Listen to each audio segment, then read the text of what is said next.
Nós estamos ficando mal acostumados, porque no sábado à noite a gente teve o show da Lady Gaga lá na praia de Copacabana. E no domingo, final de tarde, nós tivemos o show de Oscar Piastri em Miami.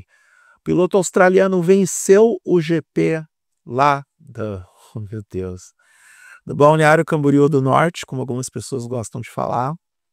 Esse nome não é meu. Tem uma galera que fala sobre isso, mas eu não vou comentar sobre este assunto neste vídeo. Então, o Piastri venceu e venceu com autoridade. Por que que eu digo isso? Porque não só ele superou Max Verstappen em pista com muita inteligência, entendendo já o que o Verstappen faz tradicionalmente, que é retardar ao máximo a freada para depois retomar e controlar todo o esterciamento do carro na entrada de curva. Isso o Verstappen sabe fazer muito bem. Mas, com o Piastri, diferente do que acontece com o Norris, rolou aquele átimo de inteligência para o australiano. Ele sabia que o Verstappen ia frear mais dentro da curva, esperou o Verstappen exagerar no ponto de freada para depois, na segunda perna, executar a ultrapassagem. E depois de algumas voltas de disputa, estudando esses movimentos e esperando o momento certo que o Verstappen iria falhar. Não é nenhuma crueldade da minha parte dizer que o Verstappen seria superado em pista pelo Piastri mais cedo ou mais tarde, porque, e aí está o segundo ponto de contundência do Piastri, e aí eu tenho que chamar McLaren e Norris nessa equação, é que, de forma indiscutível, o carro da McLaren não só é melhor, como está o melhor carro com sobras em relação à concorrência.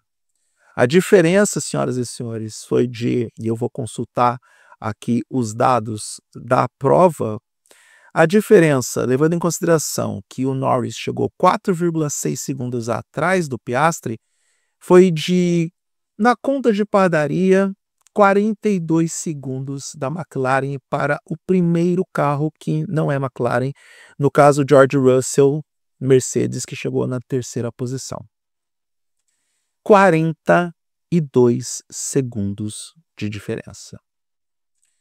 McLaren é a nova Red Bull? Ao que tudo indica, sim, pelo menos até o GP da Espanha, quando a diretiva técnica sobre a análise da flexibilidade das asas mudar. Até lá, e a gente não sabe como que essas mudanças vão afetar a McLaren, a gente tem a equipe do Zac Brown e do André Stella dominando e, nesse caso, amassando, humilhando a concorrência. A gente não vai ficar aqui falando das variáveis, como, por exemplo, a chuva. Prometeram chuva e não aconteceu. Parece que Miami se parece com Florianópolis até nisso, porque previsão do tempo aqui na capital catarinense é algo bem complicado. E é meio bizarro você ver as equipes errando na previsão do tempo, e eles têm dados muito mais competentes do que a gente. E talvez eles contem com informações que sejam tão precisas quanto, por exemplo, o The Weather Channel. Vocês não sabem do que eu estou falando, mas é talvez o maior canal de previsão de tempo que a TV mundial possui.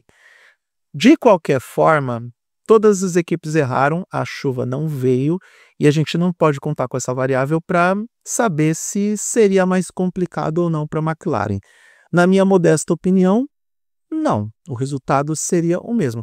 Quem sabe o Verstappen teria alguma chance de superar o Russell, mas a gente vê que esse carro da Red Bull realmente não entrega aquilo que o Verstappen precisa para tentar disputar o título e que está tudo nas costas dele, quando a gente vê que o Verstappen não consegue se aproximar do Russell, que a Mercedes é realmente o segundo melhor carro do grid, e isso que a Mercedes está tomando mais de 40 segundos para a McLaren nessas situações, nessas condições de pista, e o Tsunoda chega em 10º. O máximo que o Tsunoda consegue entregar com a mesma Red Bull é a 10ª posição.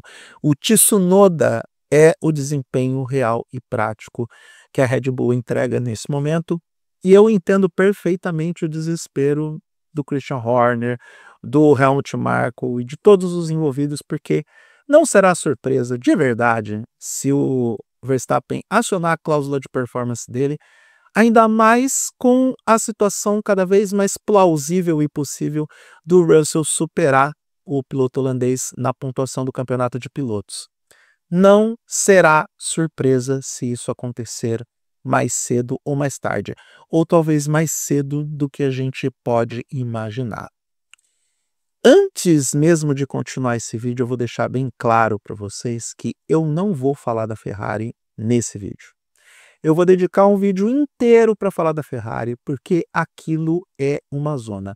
Spoiler, a culpa de tudo que está acontecendo na Ferrari nesse momento é do Fred Vasseur.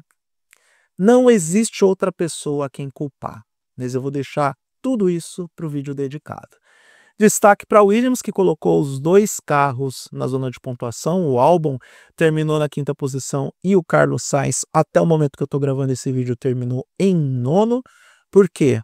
Porque a disputa na volta final entre ele e o Hamilton vai para investigação pós-corrida e pode ser que o Sainz recupere essa posição ou conquiste a 8ª posição do Hamilton em função de uma possível punição para o heptacampeão do mundo.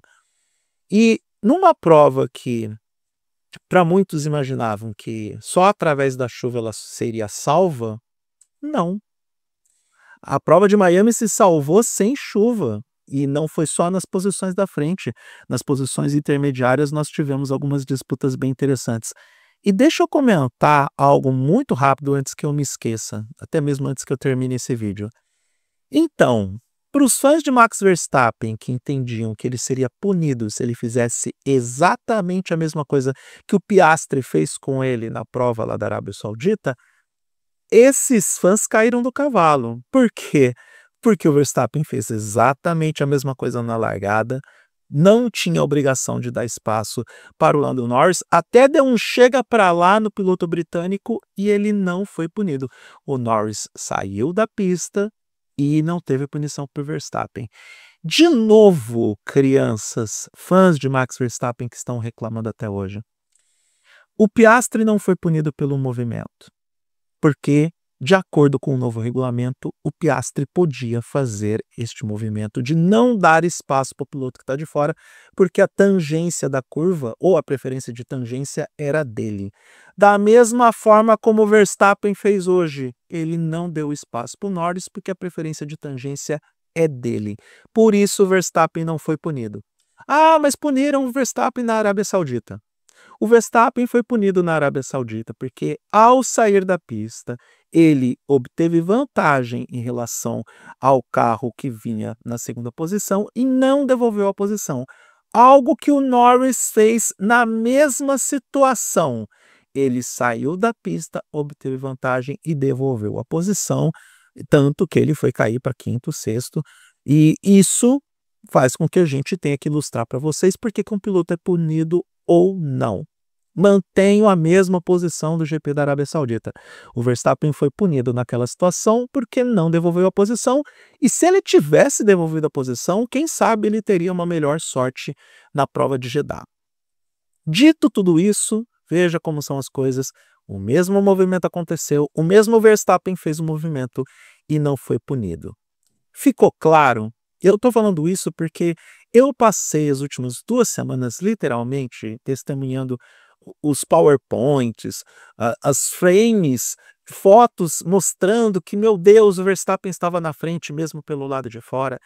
E nada disso mudou a decisão dos comissários, porque diferente da gente e diferente dessa turma que não sabe ler regulamento, comissário tem a regra, tem telemetria, tem outras câmeras para analisar o lance. Tanto que nem o Christian Horner foi recorrer. Então, assunto encerrado. O que aconteceu hoje em Miami mostra que eu estava certo e vocês, palpiteiros de plantão, estavam errados. Deixando esse lado de tanto quanto de provocativo da minha parte, vale a pena comentar outras coisas da corrida.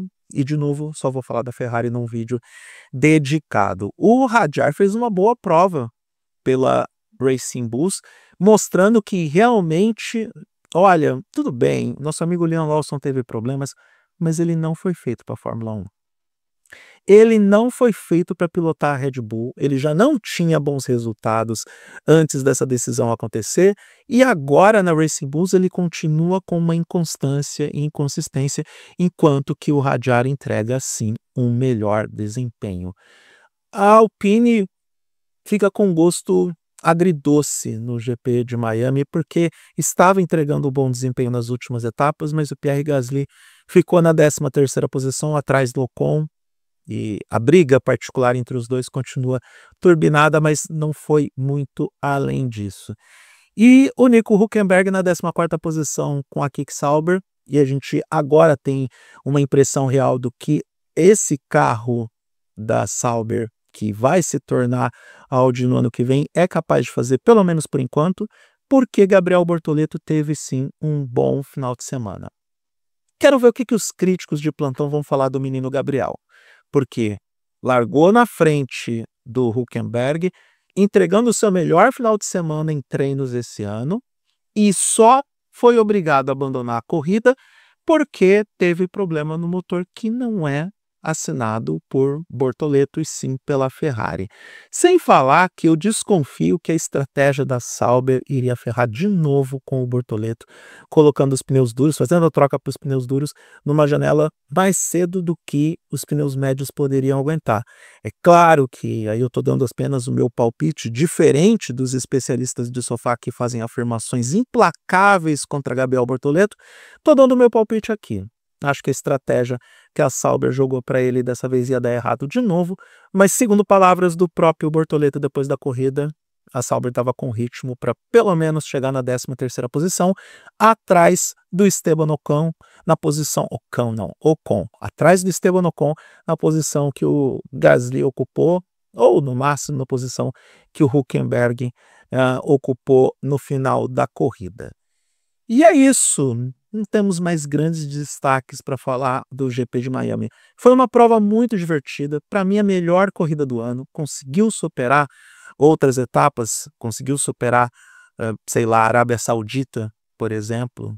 Então, uma prova muito divertida, cheia de alternativas, teve lá as presenças dos Virtual Safety Cars, da vida, que algumas pessoas não gostam. Eu já não tenho muito problema com isso, desde que os pilotos saiam em segurança dos carros e quem está em pista não se envolva em nenhum acidente.